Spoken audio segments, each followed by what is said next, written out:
हरे कृष्णा, राधे राधे।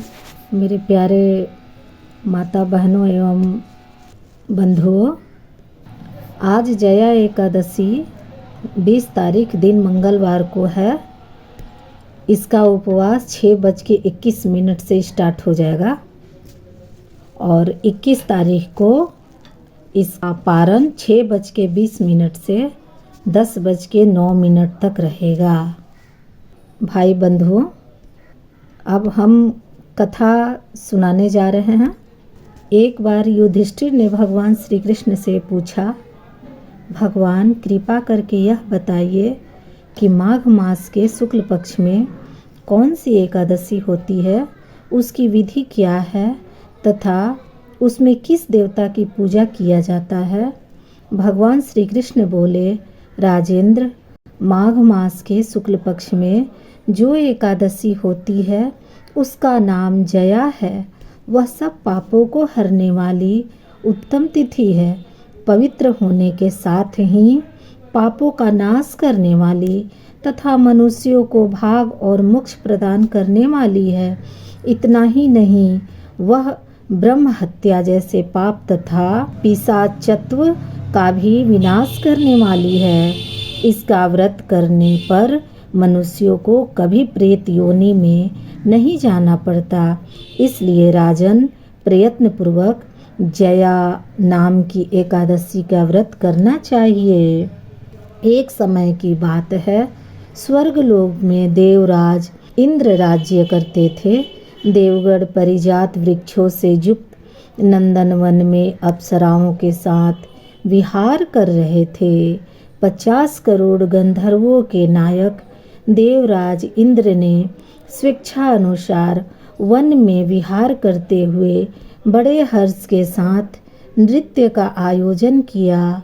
गंधर्व उसमें गान कर रहे थे, जिसमें पुष्पदंत, चित्रसेन तथा उसका पुत्र ये 3 प्रधान थे।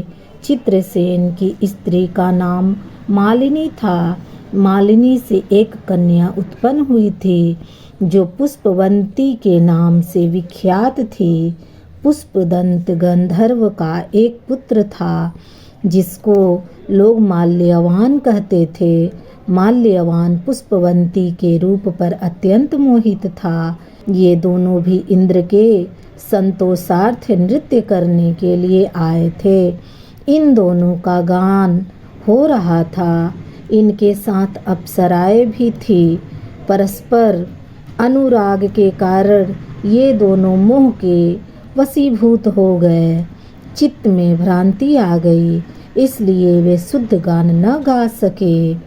कभी ताल भंग हो जाता था तो कभी गीत बंद हो जाता था। इंद्र ने इस प्रमाद पर विचार किया और इसे अपना अपमान समझकर वे कुपित हो गए। अतः इन दोनों को शाप देते हुए बोले, ओ मूर्खों, तुम दोनों को धिक्कार है। तुम लोग पतित और मेरी आज्ञा भंग करने वाले हो। अतः पति पत्नी के रूप में रहते हुए पिशाच हो जाओ। इंद्र के इस प्रकार शाप देने पर इन दोनों के मन में बड़ा दुख हुआ। वे हिमालय पर्वत पर चले गए और पिशाच योनि को पाकर भयंकर दुख भोगने लगे। शारीरिक पातक से उत्पन्न ताप से पीड़ित होकर दोनों ही पर्वत की कंदराओं में विचरते रहते थे।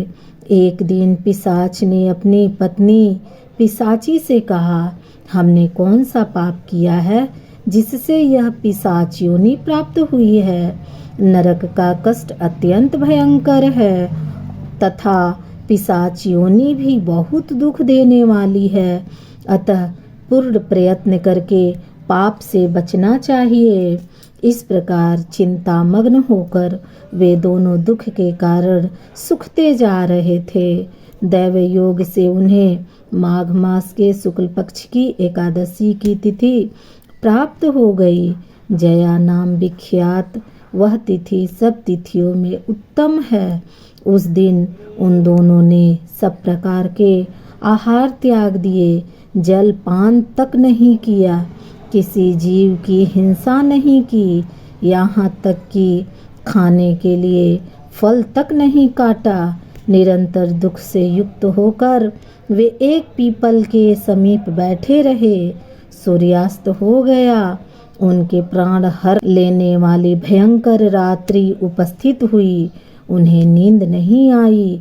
वे रत्ती या और कोई सुख भी नहीं पा सके।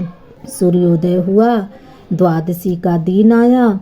इस प्रकार उस पिशाच दंपति के द्वारा जया के उत्तम व्रत का पालन हो गया। उन्होंने रात में जागरण भी किया था। उस व्रत के प्रभाव से तथा भगवान विष्णु की शक्ति से उन दोनों का पिशाचत्व दूर हो गया। पुष्पवंती और माल्यवान अपने पूर्ण रूप में आ गए। उनके हृदय में वही पुराना स्नेह उमड़ रहा था। उनके शरीर पर पहले जैसे ही अलंकार शोभा पा रहे थे। वे दोनों मनोहर रूप धारण करके विमान पर बैठे और स्वर्गलोक में चले गए। वहाँ देवराज इंद्र के सामने जाकर दोनों ने बड़ी प्रसन्नता के साथ उन्हें प्रणाम किया। उन्हें इस रूप में उपस्थित देखकर इंद्र को बड़ा विस्मय हुआ। उन्होंने पूछा, बताओ किस पुण्य के प्रभाव से तुम दोनों का पिशाचत्व दूर हुआ है? तुम मेरे शाप को प्राप्त हो चुके थे, फिर किस देवता ने तुम्हें उससे छुटकारा दिलाया है? माल्यवान बोला, स्वामीन, भगवान वासुदेव की कृपा तथा जया नामक एकादशी के व्रत से हमारा पिशाचत्व दूर हुआ है। इंद्र ने कहा, तो अब तुम दोनों मेरे कहने से सुधापान करो।